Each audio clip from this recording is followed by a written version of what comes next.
Thursday is Thanksgiving, and I've been thinking, actually we think daily about Thanksgiving because we have children, and so it's all pretty much constant that we're like, did you say thank you? Did you say thank you? At Halloween, they went up and down Frisco Main Street, and every single person, every single one of those businesses, how many businesses are there on Frisco Main Street? Every time they had to go back sometimes and say thank you. And the reason is, when we don't say thank you, we become entitled brats. That's what happens to us. That's what happens to all of us, right? And so it's really important to say thank you because the Father in heaven lavishes gifts on his children, number one, because he loves us, and number two, because he wants us to take the extra, and I don't mean the extra that we decide eventually we maybe don't have need of, I mean the extra above what we need, and give it to other people, right, to continue to be a flow. And while we're doing all that, turn around on occasion and say, thank you. Thanks, Daddy. Thanks for giving us that thing. Really didn't need it, but you blessed us with that today. I will never forget 10 years ago, Eric and I were traveling full-time. We are missionaries with our denomination, which is how we live mostly. And so we traveled around the country for 2 years so we could raise money to come out here and do this. And on the way, my birthday fell on this one day. There were a lot of family things happening in his family. There was a lot going on. It was miserable, really. We were driving for 12 hours on my birthday. And I will never forget, at the end of the day, there were 3 of these tiny little blessings. One was we saw a deer somewhere along the way. Another was that we saw this amazing sunset. And the third was I got a chai latte from the one Starbucks in Kansas on I-70. And I just remember thinking, you know what? There's really nothing else that we need. God just gave me those gifts, and he really didn't have to. Thanks. Now, some of us know the story of the Pilgrims, and I won't go through the whole thing, but in the 1620s, some people showed up from the Mayflower, and they were here for a better life, and they met these amazing people who were already here and decided they would help them make their way in the world. 102 people left Europe. They got here in September, and most of them stayed on the boat for the whole winter because they were going to die from exposure. About half of them made it through the winter. So when we look on that first, like the Mayflower Thanksgiving, we're thinking like hundreds, there were like 50 or 60 people here. And the most famous Native American helper at the time probably that we know of is Squanto, right? So he had actually been a slave for an English sea captain, and that's how he knew English. So he came and helped these settlers. He taught the Pilgrims who were weakened by malnutrition and illness how to cultivate corn, extract sap from maple trees, catch fish in the rivers, and avoid poisonous plants. He helped them do all this stuff so they could find food, and eventually they found a way to do it, and the next November they celebrated their first harvest. And so when they were celebrating this harvest, of course, they invited all their Native American friends, and they celebrated together. It was this beautiful feast that lasted 3 days. There was no pumpkin pie, because they were out of sugar, for sure. There was no corn, because that didn't exist in New England at the time. And there were probably no turkeys, although 90% of Americans today apparently eat turkey on Thanksgiving. That all happened after. But they had this amazing feast to celebrate harvest, friendship, new opportunities, right? That's not the whole history with Europeans and Native Americans. So sometimes we have a hard time, looking at that because most of the rest of it is bloody and violent and horrible. But that actually was one of the rare occurrences of friendship and this ability to respect one another and to trade kind of gifts with one another, which is really beautiful. It actually became a national holiday in the 1860s, right at the height of the Civil War. There was this woman, Sarah Hale, who wrote the nursery rhyme, Mary Had a Little Lamb. She's probably most famous for that. Yes. Somebody actually wrote that, and her name was Sarah. And she, for whatever reason, petitioned for 30 years. She petitioned to make this a national holiday because people had been celebrating it, but not as like one thing. And so Abraham Lincoln decided to do that right at the height of the Civil War because, there's really no war as hard as a civil war, right, when your nation's fighting against itself.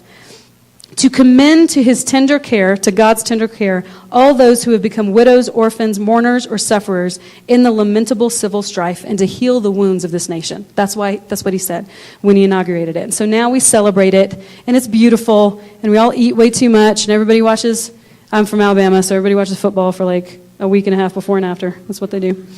But really, the whole point is to celebrate new opportunities, new friendships, God's blessings, right? And so as we're thinking about Thanksgiving this next week, we want to be thinking like that. Where's God bringing us that actually is pretty kind of stinking hard? Like half of these people just died. Half of the people I left my home with just died. The first winter we were here, it's really hard. We don't know what we're doing. This is a completely new land. The soil's different. The terrain's different. There are people here already that we have to interact with. And yet, the blessing of the opportunity that was ahead of them was the thing. So I want to read a parable that Jesus gave us in Matthew 18. And there's just really one point that I'm trying to make tonight. And we're going to celebrate communion in a few minutes, and it's going to be beautiful. And we're going to say thank you to God. Right before this happens, Jesus gives these instructions. Basically, we see them as kind of instructions for church discipline these days. What happens when someone offends you? They're having this conversation about, like, what do you do and what do you not do, and how do you stay a family when things are hard? And then Peter came up to him and said, Lord, how often will my brother sin against me and I forgive him? As many as 7 times? Which is kind of a lot if you think of it. Because, like, this person, seriously, I'm going to let this person get something over on me 7 times? Like, what kind of moron am I if the same person keeps doing stuff to me 7 times? So it's already kind of a stretch. Jesus said to him, I do not say to you 7 times, but 77 times. And then he tells a story in true Jesus fashion. Therefore, the kingdom of heaven may be compared to a king who wished to settle accounts with his servants. When he began to settle, one was brought to him who owed him 10,000 talents. And since he could not pay, his master ordered him to be sold, with his wife and children and all that he had, and payment to be made. So the servant fell on his knees, imploring him, have patience with me, and I will pay you back everything.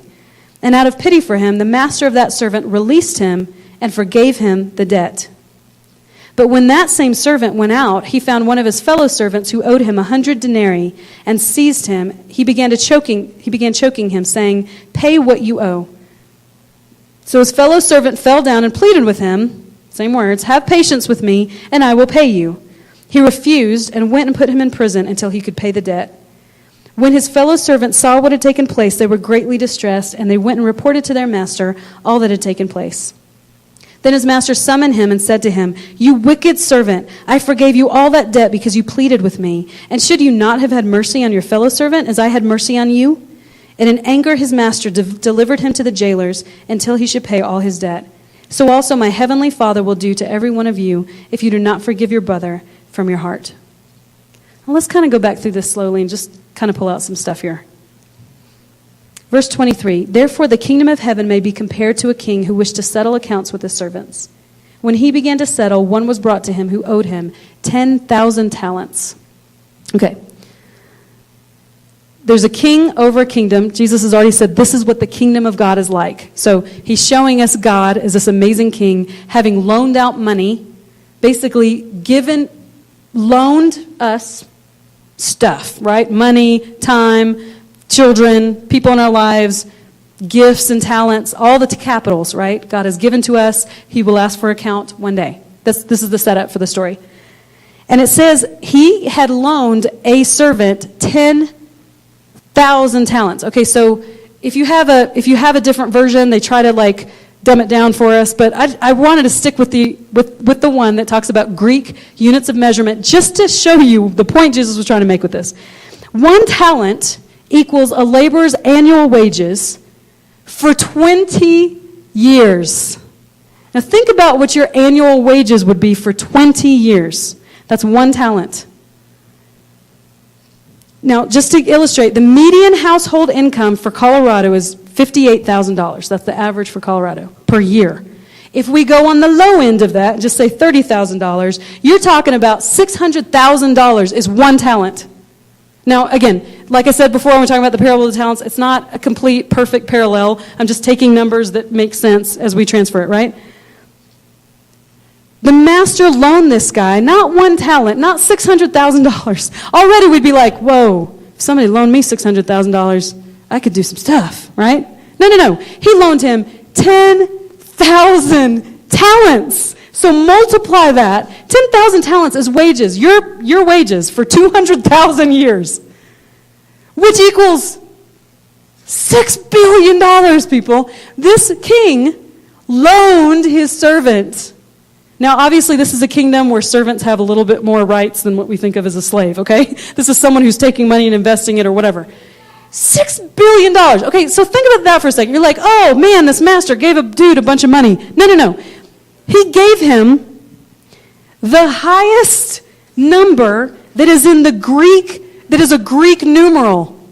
Okay, the highest Greek numeral of that day was 10,000, called a myriad. There could be no more. And the highest, largest measure of unit of measurement at the time was a talent. So Jesus literally could not think of a higher number to tell these people that this king had loaned. And just think about the collective gasp that would have gone on around the disciples as they're hearing this. What?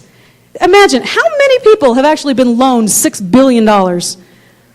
How many people have been loaned 200,000 annual wages amount, okay? This is a whole lot of stinking money.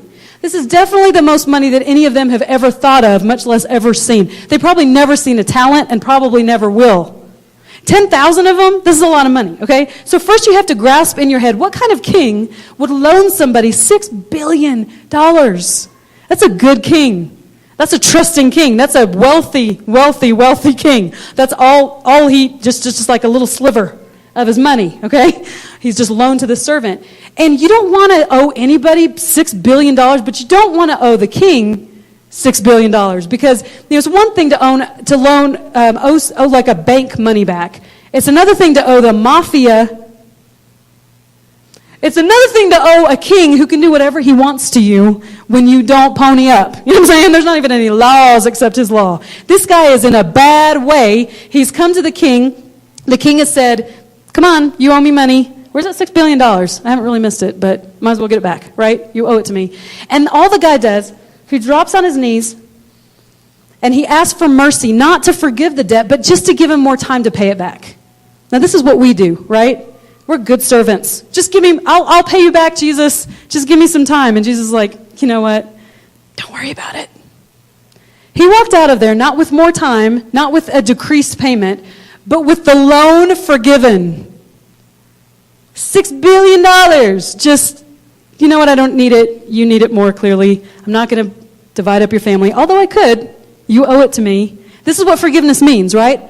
Knocking out a debt. When we can't forgive someone, we're expecting them to pay us something in emotional damages or whatever it is. And when we forgive, we say, forget it, that debt is paid, don't worry about it anymore, it's done, right? That's what forgiveness is. So this guy has just had this unbelievable experience. In the story, it seems like the other servants probably would have heard about it. Everybody would have heard about it. And I can't imagine what I would do if all of a sudden I came into $6 billion. Because if someone loaned it to him and he doesn't have to pay it back, maybe he didn't have it all, but he should, right? $6 billion. If I just came into $6 billion and I'm looking at someone, he's not expecting me to ever pay it back, I'm probably going to be jumping and dancing and shouting and happy. And yet, it's so bizarre what happens next, isn't it? When the same servant went out, he found one of his fellow servants who owed him 100 denarii. Now, how much is that? 1 denarius is 1 day's wages. So think about how much you make per day. And a talent is worth about 6,000 denarii of the time. So 100 denarii is about $10,000 if we use the same measurement. Now again, this is just for comparison. Don't go out and tell people that I said this was that because we're just doing our best, right? $10,000, which at first may seem reasonable for this guy to go and ask this guy, choke him, and say, give me my money. Because if you make $30,000 a year, like in our example, $10,000 is a pretty good chunk. Except remember, he just made $6 billion, okay? Like, if any normal circumstance, sure, give me my money, $10,000 is a lot. But this man just walked away with a $6 billion debt paid, and he goes out and he finds someone, his brother, his fellow servant. So remember, the king is up here. This is God. And how he gives to us and how he lavishes and how he forgives debt. Now he's talking about how we treat one another. He goes out and finds another servant. Everybody will have heard about what just happened to him. And when the servant falls on his knees, it's interesting. He doesn't ask to be forgiven. If I had just heard that someone I owed money to just came into $6 billion, I'd probably be like, dude, do you really need the 10,000? Seriously. Can I just be let off? No. He asked the same thing the other guy did. Just give me time and I'll pay it back. And the guy says, nope. No. He throws him into jail and says, you're going to stay there till you pay it back. Now, the fellow servants are understandably perturbed, and they go to the master, who in this circumstance seems to be a pretty generous, good master, good king. And they say, this isn't right. Look what just happened. And now the king is ticked because you just took my generosity and my forgiveness, and it clearly meant absolutely nothing to you because look at how you treated someone else. And when it says in that last part that he turns them over to the jailers, a better translation of that is the Greek torturers. So believe me, that guy was not having a great day by the end of it. He started it out pretty good, and at the end it ended up pretty bad, and the thing that happened in the middle was his own fault. Now, this is always a parable that people use to talk about forgiveness. Clearly, it makes sense, right? But for some reason, I could not get it off my mind this last week or so as I was thinking about thankfulness. And it's because how in the world do we get to the point where we can turn around and be such an incredible hypocrite when so much has just been gifted to us, and then we turn around and we hold somebody else to account for like $42.50, and we just made $1 billion. I mean, it's emotional, it's spiritual, it's financial, in all those capitals. Use whatever kind of capital you want. Jesus often uses money to illustrate deeper principles because it's so easy to see numbers, right? Numbers are useful. And I just can't get out of my mind that there's no way that guy could have been walking out of that experience with the king, leaping and thanking everybody around him and act the way that he did next. And so even though this parable in most of the translations is called like the unmerciful servant, the unforgiving servant, I like to think of it as the unthankful servant. Because to be thankful for what we just got means that we're never going to hold anybody to some sort of different account than what we just got forgiven of. I mean, if the other servant had been the first one in the door, he would have gotten $6 billion. You know what I'm saying? Like, what in the world? There is no difference. It is not based on your merit that your debt was just forgiven. It's crazy. And I think, how unthankful does a person have to be to walk out of a place and turn around and treat a brother or a sister the way that he just did? Literally putting them in jail. I can guarantee that guy did not stay in jail. The king got him out and probably forgave all his debts too. Because he's a good God. Because he's generous and he's wonderful. But he does appreciate it from time to time when he hands us these amazing blessings and they're great for our lives and we get to pour out everything else for us to every once in a while turn around and say, thanks, Daddy. That was great. And actually, you know what? Now that I think of it, I didn't really deserve that at all. How does this happen? Entitlement. That's the only thing that I can think of. Entitlement is the belief that one is inherently deserving of privileges or special treatment. That's where we go all invitation and we pour love and grace and we tell people what they're capable of and we never challenge. And we never say, yeah, you're capable of that, but you're going to have to work kind of hard. Or like, hey, yeah, you can have that thing, but you're going to have to give up that other thing. When we have a sense that we deserve something, and really, the truth is we don't deserve anything. We deserve to be enslaved to sin. We deserve to be on our way to hell. We deserve the same thing that the whole world around us has. We don't deserve anything better. He, though, loves us and gives us worth, and he showers these riches, and he says, forgiven, bunk, no more debt. Jesus died for you. You're set. I love you. Let's do the whole you be my follower and representative of the kingdom thing. Amazing what he does for us. But are we thankful, or do we somewhere feel like we deserve privileges and special treatment? I don't know. Sometimes I think I do. It's hard to catch when you're in the middle of it. It's easier to look out afterwards. It's definitely easier to see in each other, isn't it? And I think it's just worth some reflection this week as we head into Thanksgiving to say, is there any place that I'm holding back thanks that I could actually one day find myself an unbelievable hypocrite in how I treat other people because I'm looking down on them because maybe they don't have something that I have. Maybe they don't have knowledge that I have. Maybe they don't have Jesus like I have. Maybe they don't have the resources that I have. Maybe they came from some place where they can't just snap it into gear and hire somebody to clean their house. So what in the world am I looking down on? You know what I mean? Like sometimes we take these privileges that we take for granted and we put them on other people, and we are not thankful in that place for remembering that we shouldn't have those things either. We really shouldn't have any of it. I shouldn't have an amazing, incredible husband. I shouldn't have great family around. I just shouldn't have any of that stuff. That's why I need to be thankful for it every day. The blessings that God flows through are deserving of that gratitude. If we ever find ourselves saying, sure, I messed up too, but I'm not that messed up. If we ever find ourselves making excuses for our own brokenness and trying to minimize it, if we ever find ourselves struggling with someone else's worth because of something they've done, we need to stop and be thankful for the forgiveness that we've received. And I have just a few things here that I want to put up as like ideas for practicing gratitude, because I like tools. And if I'm like, build this house, be thankful, then it makes sense that I give you like a hammer or something, right, to be able to do it. So just a few things here that I have down, and these are ideas that I found on the internet. Not all of them are ones that I do very well, so we'll all learn together. The first one is, I saw this really great idea, schedule a gratitude visit. And they suggest going to someone's home, writing them a card ahead of time of all the amazing things they've done. Don't tell them ahead of time, just go visit with them for a while and then say, hey, I brought something for you. I wanted to say thank you. And having them read it and then tell you how they feel about it. And just encouraging like someone that you know. And that would clearly probably have to be someone here, which is a really good idea, because sometimes we look backwards really far to find people we're thankful for, and there might be somebody this last week or this last month that we can do that with. The second one is to keep a gratitude journal. Now, a lot of people do this, but I really like the suggestion not just to write down the things we're thankful for, but the people who made those things happen.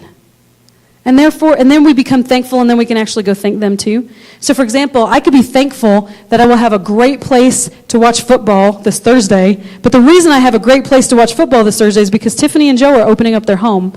So it might make sense for me to go say thank you for that investment, right? So start off with the things we're thankful for, but turn it into the people that we're thankful for, because it's always nice to hear. Otherwise, they're just kind of these obscure, ambiguous, yay, thank you, Jesus. But he's actually using people to bring us those things. If you're like, yay, thank you, Lord, I felt so encouraged today. Who encouraged you? Go thank them, you know. Make a gratitude jar. I like this one.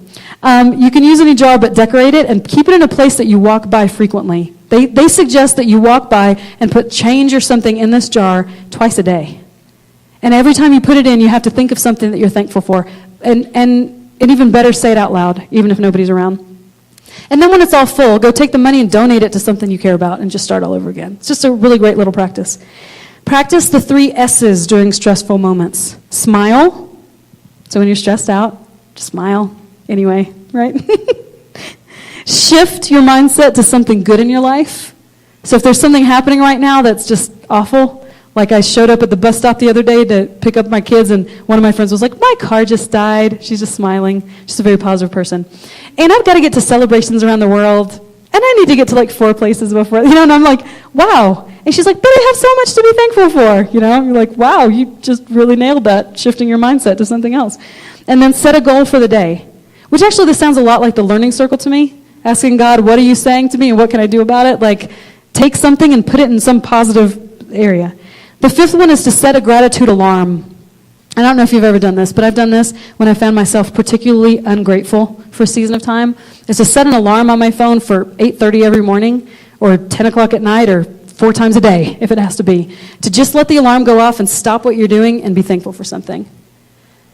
Balance your complaints. I like this one for more negative types of people. If you're the type of person who complains, and maybe you don't know that you're that type of person, so you may want to ask. Often those people don't know that they're those people. Or at least in your head, there's like a lot of negative thoughts running through. What they suggest you do is write down negative things and balance them. Every negative thing, you've got to come up with something positive that God's doing in your life to be thankful for. And then the 7th one is to thank someone who may not receive it regularly. So you're talking about the guy who picks up your trash, write him a card, give him a Starbucks card. Somebody who works at, I do Starbucks cards all the time for my kids' teachers, but not always for like the cafeteria worker, right? Who doesn't get that stuff. So stuff like that. Anybody who you can think of that you think on a daily basis they probably don't get a big thank you. Do something like that just for fun. Just do it for fun. That sounds like a blast. I don't know, but I love keeping $5 Starbucks cards in my wallet just to give to people when I'm out and about, because it's so much fun. And it just brightens everything. So why not, Thank you for being decent today, They don't have to be nice. And then the last one is just set predictable patterns of sharing thanks.